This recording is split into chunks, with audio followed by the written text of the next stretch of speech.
Barishal city কর্পোরেশনের দায়িত্বে ছিলেন মাত্র ৯ মাস, অথচ ক্ষমতার সর্বোচ্চ দাপট দেখিয়েছেন মেয়র আবুল খায়ের আবদুল্লাহ খোকন শেরনিয়াবাত। সাবেক প্রধানমন্ত্রী আপন মামাতো বোন হওয়ায় তার প্রভাব প্রতিপত্তির কাছে সবাই ছিল অসহায়। চাঁদাবাজি, টেন্ডারবাজি সহ বরিশাল নগরীতে কায়েম করেছিলেন ত্রাসের রাজত্ব। সাবেক এই মেয়রের অনিয়ম দুর্নীতির বিষয়ে তদন্তে নেমেছে দুদক। কাউসার হোসেনের প্রতিবেদনে থাকছে বিস্তারিত। আপনার এসির গ্যাসের সমাধান হলো SGS ও CNS সার্টিফাইড ফোরন রেফ্রিজারেন্ট গ্যাস, যার বিশুদ্ধতা 99.98%। ফোরন, শান্তি যেখানে, নিঃশ্বাসে। সীমাহীন নির্বাচনী জালিয়াতির মধ্য দিয়ে বরিশাল সিটি কর্পোরেশনের মেয়রের চেয়ারে বসেন শেখ হাসিনার ফুফাতো ভাই আবুল খায়ের আবদুল্লাহ খোকন শেরনিয়াবাত। ভোটের ফলাফল আগেই নির্ধারণ করে রেখেছিলেন। সরকারি সকল সংস্থাগুলো EVM এর সর্বোচ্চ নগ্ন ব্যবহার করে নির্বাচনী ফলাফল পাল্টে দিয়েছে। মেয়র হওয়ার পরেই চাঁদাবাজি, টেন্ডারবাজি সহ বিভিন্ন দুর্নীতিতে জড়িয়ে পড়েন খোকন শেরনিয়াবাত ও তার পরিবার। ছেলে আবিদুর রহমানকে নিয়োগ দেন সিটি কর্পোরেশনের উপদেষ্টা হিসেবে। হাট, বাজার, ঘাট, বাসস্ট্যান্ড থেকে প্রতিদিন তুলতেন লাখ লাখ টাকা চাঁদা।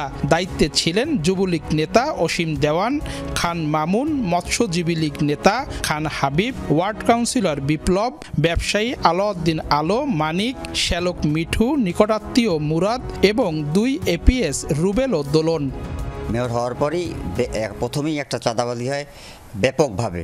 এই চাঁদাবাজির নেতৃত্ব দেয় তার সহধর্মিণী লুনু আবদুল্লাহ, তার ছেলে এবং অসীম দেওয়ান। পোর্ট রোডে খান হাবিবকে দিয়ে নিয়ন্ত্রণ করত, নতুল্লাবাদে অসীম দেওয়ানকে দিয়ে নিয়ন্ত্রণ করত এবং রূপাতলিতে কাউন্সিলর সুলতানকে দিয়ে এবং তার ভাতিজা মানিককে দিয়ে নিয়ন্ত্রণ করতো। নতুল্লা বাস স্ট্যান্ডাই অনেকে বলে না টাকা ওরে, মানে দলের সাহায্যে বলা হয়, যেটাকে দলের চালানোর ব্যাপারে যে খরচ লাগে সেই টাকা স্ট্যান্ড থেকে কালেকশন করতো। গুটি কয়েক সাংবাদিকদের নিয়েও গড়ে তুলেছিলেন সিন্ডিকেট। সিন্ডিকেটের বাইরের সংবাদকর্মীদের নগর ভবনে প্রবেশে ছিল অঘোষিত নিষেধাজ্ঞা। একাধিক সংবাদকর্মী খোকন অনুসারীদের হেনস্থারও শিকার হয়েছেন। খোকন শেরনিয়াবাতের 2 জন সহচর, সম্ভবত সাবেক ছাত্রলীগ নেতা, তারা আমাকে মোবাইল সহ আটক করে নিয়ে জনসংযোগ কর্মকর্তা রুমেলের রুমে নিয়ে আটকে রাখে। যারা বস্তুনিষ্ঠ রিপোর্ট করবে, সঠিক সংবাদ উপস্থাপন করবে, তাদেরকে চতুর্সীমানায় ঢুকতে দেওয়া হতো না। গেল বছর 5 আগস্টের আগে গভীর রাতে বরিশালের বাসভবন থেকে পালিয়ে যান মেয়র খোকন শেরনিয়াবাত। এর আগে নগর ভবনে অনুষ্ঠিত সভায় ছাত্র জনতার উপর সশস্ত্র হামলার নির্দেশ দেন সাবেক এই মেয়র। ক্যাডারদেরকে লেলিয়ে দিছে।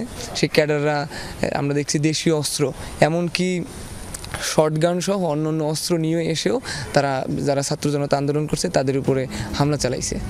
সিটি কর্পোরেশনের বরখাস্তকৃত মেয়র আবুল খায়ের আবদুল্লাহর নানা অনিয়ম দুর্নীতি তদন্তে মাঠে নেমেছে দুদক। নিজের ইচ্ছা মতো কাজ করেছে, যাকে ইচ্ছা তাকে স্যাক করেছে, যাকে ইচ্ছা তাকে নিয়োগ দিয়েছে, যেখানে ইচ্ছা সেখানে কাজের অর্ডার দিয়েছে। অলরেডি এই বিষয়টা আমাদের নথিতে চলে এসছে এবং আমরা কার্যক্রম এগিয়ে যাচ্ছি। শুধু তিনি কেন, আরও অন্যান্য যারা আছেন তাদেরও আমরা চেষ্টা করব আমাদের আইনের আওতায় নিয়ে আসতে। গুঞ্জন আছে গেল বছরের শেষ দিকে নিরাপদে দেশ ছেড়েছেন আবুল খায়ের আবদুল্লাহ। কাউসার হোসেন, যমুনা নিউজ, বরিশাল।